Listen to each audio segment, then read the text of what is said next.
Salam. Dulunya aku belum tahu juga nggak disampaikan karena saya sudah tahu. Bukannya saya menyindir ataupun menyinggung pada ibu sekalian. Biar nggak berkelanjutan ya.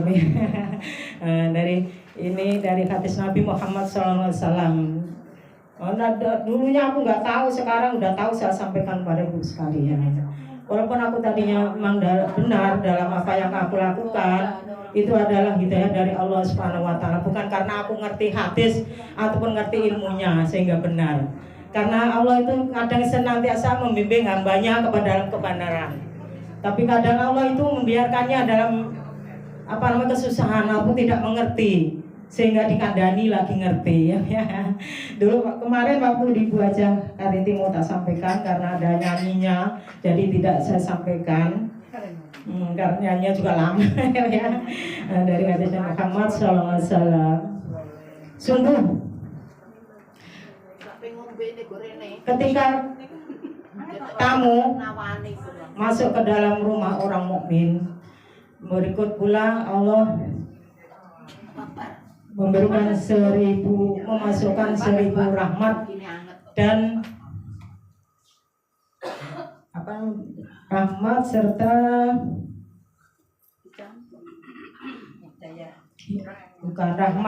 keberkahan di dalam rumahnya. Jadi ketika ada tamu masuk ke rumah orang mukmin, Allah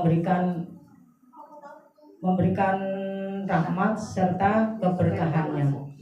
Jadi dua-duanya diberikan 1000, diberikan kepada orang yang kedatangan tamu. Bukannya kita ini kalau tamu itu bawa kejelekan, bukan ya Bu ya. Jadi Allah berikan keberkahan serta rahmat kepada tuan rumah yang didatangi.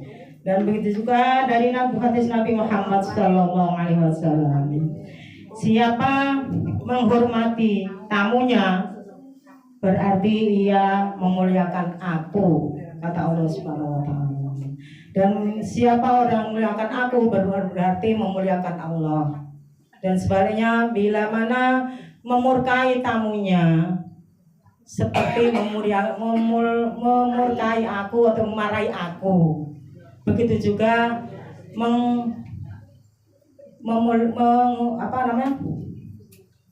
memarahi Allah Subhanahu wa taala, ataupun Allah akan melaknatnya. Jadi ketika ada tamu malah diuring-uring ya.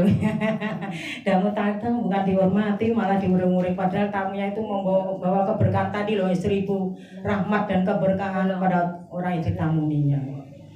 Jadi jangan sampai kita memarahi tamu. Itu tamu seperti pengajian ini juga tamu. Di rumah sendiri juga ada tamu, kadang sendiri. Ini tamunya orang banyak ya. Ini juga sama namanya tamu, apalagi tamu bawa kebaikan kita. Udah jelas kita karena rutin kita baca Al-Quran dan sholawat. Itu ya.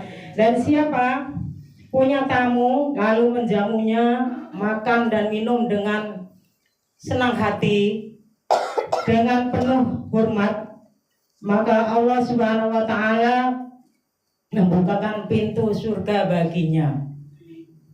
Dan begitu juga, dan siapa mengenyangkan perut orang yang telah keroncongan, pasti pula jaminannya surga. Dan sebaliknya, siapa yang memarahi orang tamunya, berarti ia memarahi Allah Subhanahu wa taala, dan Allah akan memberikan laknat dan dimasukkan dalam nerakanya Allah Subhanahu wa taala bila tidak menghormati tamunya ya Bu ya. Dengan begitu pula orang yang diulangin lagi, dan siapa menghormati tamu, mengenyangkan tamu dalam laparnya secara ikhlas, maka wajib baginya masuk surga. Jadi jelas ya Bu ya. Pak Bu, maksud saya jadi kita ini kedatangan tamu seperti ini, kadang itu kita juga lapar. Di rumah kadang begah mangan ya Bu ya. Tentunya. Tapi kalau kita membiarkan orang yang tengah kelaparan, dibiarkan kelaparan, itu akan mendapatkan dosa dari Allah Subhanahu wa taala walaupun ini dalam keadaan pengajian. Paham gak sih? Jadi itu bagi orang yang puasa ya jangan dikasih makan. Bila mana orang itu lapar, ketika lapar itu kalau sudah di rumah itu udah banyak makanan, beda dengan di tempat yang kita tamuin. Kita lapar itu pas di tempat tamu, pas bertamu. Nah, jadi paling enggak tuan rumahnya tuh tahu kalau tamunya tuh lapar, jadi dikasih makan, disuguhi, dikasih minum dengan rasa hormat, dengan rasa sayang, bukannya menyuguhkannya tapi dengan mukanya yang merengut, jadi cemberut, jadi tidak akan dapatkan pahala dari Allah Subhanahu wa taala. Jadi di pengajian seperti ini nggak usah dibawa-bawain pulang ke rumah kecuali orang yang puasa. Jadi yang dimakan di tempat tidak apa-apa. Kalau ingin sholatnya tepat waktu, sholatnya di tempat orang yang gilir. Kalau memang takut sholatnya itu telat, jadi tuan rumah juga punya ruko, punya tempat sholat tentunya. Jadi,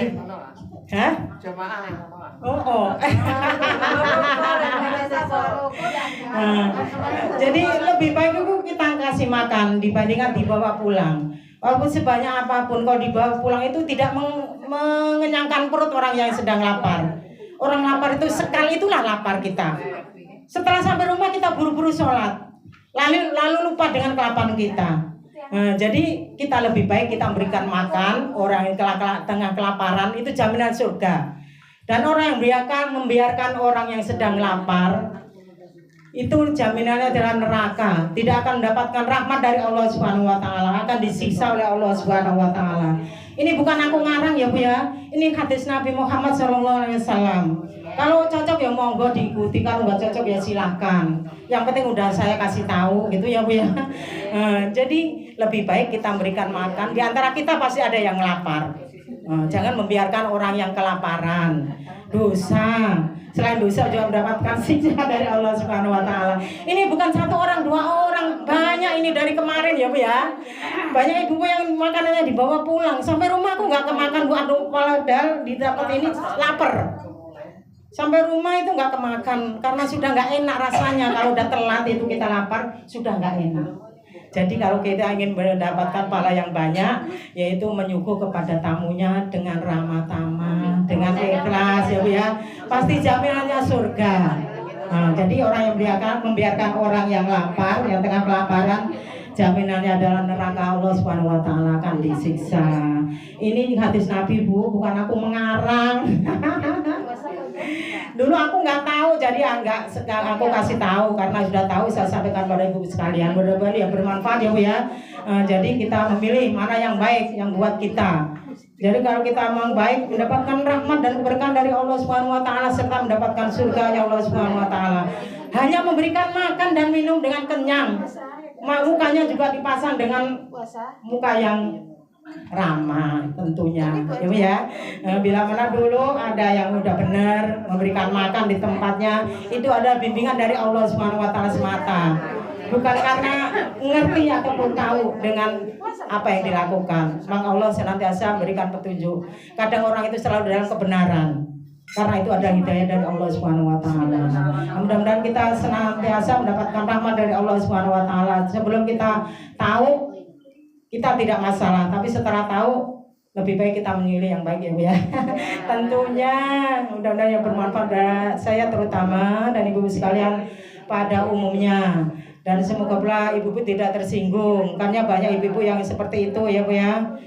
Kadang itu coba orang yang mimpin seperti saya, coba rasanya seperti apa, gantian biar tahu rasanya orang yang mimpin seperti apa. Bukan saya tidak ikhlas, tidak. Sama-sama ibu juga memberikan makan bawa pulang, tapi rasanya beda kalau di tempatnya dengan di rumah itu beda, sudah beda. Di rumah banyak makanan juga tentunya. Kalau di tempat pengajian ini memang suganya kan beda dari di rumah. Nah, gitu ya Bu ya. Mudah-mudahan menjadi perhatian pada kita semuanya, dan ibu-ibu tidak marah ataupun berundel dalam hatinya. Ikhlas menerima apa yang saya sampaikan ya Bu ya. Saya tidak bisa mengarang, saya baca buku. Itu tuh pun tidak sengaja saya baca buku. Nah, pas kebenaran saja saya baca buku, jadi saya sampaikan kepada ibu sekalian. Biar nanti tidak terlanjur kita banyak dosanya. Kita sudah beramal, tapi kita membiarkan orang yang lapar dan mendapatkan dosa. Iya Bu ya. Nah.